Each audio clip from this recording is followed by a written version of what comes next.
అంటే ప్రమాణ స్వీకారం రోజు చెప్పడం జరిగింది. సాధ్యమైనంత వరకే సాధ్యమైనవే చెప్తాను, సాధ్యమయ్యేటివే మాట్లాడతాను. సో తలకు మించిన భారం ఎత్తుకోనంటూ కూడా ఇప్పటికే విజయ్ చెప్పినటువంటి పరిస్థితి. సో ఇట్లా నేపథ్యంలో చూద్దాం ఎట్లాంటి పరిణామాలు ఉండబోతున్నాయో విజయ్ ప్రభుత్వానికి. అంతే సత్యం గారు మనతో పాటు జాయిన్ అవుతున్నారు డిబేట్లో. సత్యం గారు నమస్తే. నమస్తే శ్రీకాంత్. నమస్తే. సో సత్యం గారు, విజయ్ ప్రభుత్వం మొత్తానికి బల పరీక్షలో నెగ్గింది. అఫ్ కోర్స్ ఎక్స్పెక్ట్ చేసినాం. సో ఉన్న సంఖ్యతో ఎలా నెగ్గుతుంది అనుకుంటే నిన్న ఏఐడిఎంకే చీలిక వర్గం విజయ్తో కలవడం, విజయ్ కొంత కలిసి వచ్చిందని చెప్పాలి. సో ఇట్లాంటి పరిస్థితుల్లో మిగతా రాష్ట్రాలతో పోలిస్తే తమిళనాడు మాత్రం ఎక్కువగా సొంత వనరులపైన ఎక్కువగా ఆదాయపడుతూ ఉంటుంది. మరో రాష్ట్ర ఆదాయంలో సుమారు 75% జీఎస్టీ, పెట్రోల్, మద్యం అమ్మకాలపైన స్టాంప్ డ్యూటీలతో పొందేటువంటి పన్నుల నుండి ఎక్కువగా వస్తూ ఉంటుంది. సో ఇట్లాంటి ఆర్థిక పరిస్థితుల్లో ఇప్పటికే 10 లక్షల కోట్ల అప్పు ఉందంటూ కూడా విజయ్ ప్రకటించినటువంటి అంశాన్ని కూడా మనం చూసాం. శ్వేతపత్రం కూడా విడుదల చేస్తూ ఉన్నారు. సో ఇప్పటికే ఫస్ట్ రోజే నువ్వెంత అంటే నువ్వెంత డిఎంకే వర్సెస్ టీవీకే లాంటి వాతావరణం ఏర్పడ్డది. సో ఎట్లాంటి పరిణామాలు ఎక్స్పెక్ట్ చేయొచ్చు విజయ్ ప్రభుత్వంలో? బల నిరూపణ అనేది డైరెక్ట్ బల నిరూపణ అయితే కొంచెం జనానికి అట్రాక్టివ్గా తర్వాత టెంపో ఉండేది. అవును, కానీ గవర్నరే ముందే నా దగ్గర మెజారిటీ చూపెడతాను, నిలబడతా, పిలుస్తానడు కాబట్టి దానికి పెద్ద ప్రాధాన్యత లేదు. ఎందుకంటే బలనూరు రూపంలో టీవీకి ఓడిపోతుందని ఎవరు అనుకోలేదు. కాబట్టి ఆ విషయంలో పెద్ద జనం టెన్షన్ పడలేదు. ఇక రెండో విషయం, ప్రభుత్వం ఏర్పడదు కాబట్టి దాంట్లో ఆయన ఆస్ట్రాలజర్ ఒక ఆయన్ని అడ్వైజర్గా పెట్టుకోవటం, ఓఎస్డీగా పెట్టుకోవటం అనేది విమర్శలకు తావిచ్చింది. తమిళనాడులో సహజంగానే వారసత్వంగా అన్నాదురై నుంచి పెరియార్ రామస్వామి నుంచి కరుణానిధి ఇప్పటి వరకు కూడా కాస్త ద్రవిడ రాజకీయాలు ఎక్కువ డామినెన్స్ ఉంది. వాళ్ళకి ఇటువంటి వాటిల్లో నమ్మకం తక్కువ.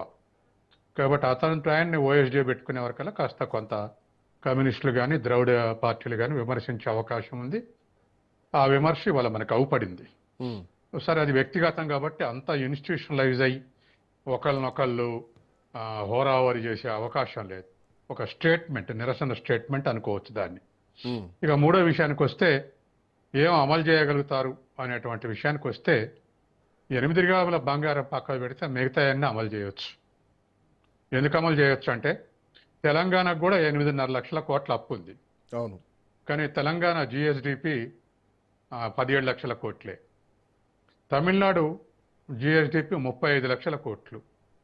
ఆంధ్ర తెలంగాణ కలిపితే ఎంత ఉంటుందో ఆ రాష్ట్ర పరిమాణం అంత ఉంటుంది. నాకు తెలిసి దేశంలోనే నెంబర్ 1 పొజిషన్ అనుకుంటా కదా తమిళనాడు.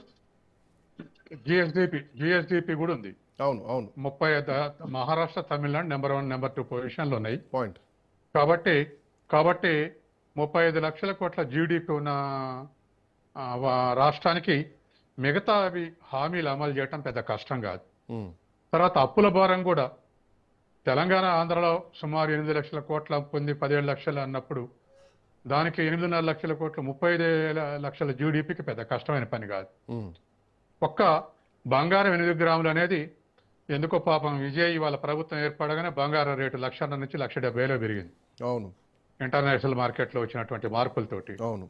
కాబట్టి 8 గ్రాముల బంగారం అనేది ముందు ప్రయారిటీ ప్రకారం అమలు జరుపుతారు. కాబట్టి మహిళలకు ఉచిత బస్సు అనేటువంటిది 4,000 కోట్లు, తెలంగాణ 4,000 కోట్లు భరించగలేంది తమిళనాడు 4,000 కోట్లు లేకపోతే 8,000 కోట్లు భరించడం పెద్ద కష్టం కాదు. కాబట్టి ప్రయారిటైజ్ చేసుకొని అమలు జరిపితే విమర్శలు రావు, రాష్ట్రం దివాళా చేసిన పరిస్థితి ఉండదు. అవును. ఉదాహరణకు తెలంగాణ కాంగ్రెస్ ప్రభుత్వం కొత్త ఊపులో ఒకే ఫైనాన్షియల్ ఇయర్లో 21,000 కోట్ల రుణమాఫీ చేసింది. ఇది రాష్ట్రం మీద పెద్ద భారం పడింది, మిగతా పథకాలు వెనక్కిపోవటానికి కారణమైంది. అవును. అక్కడ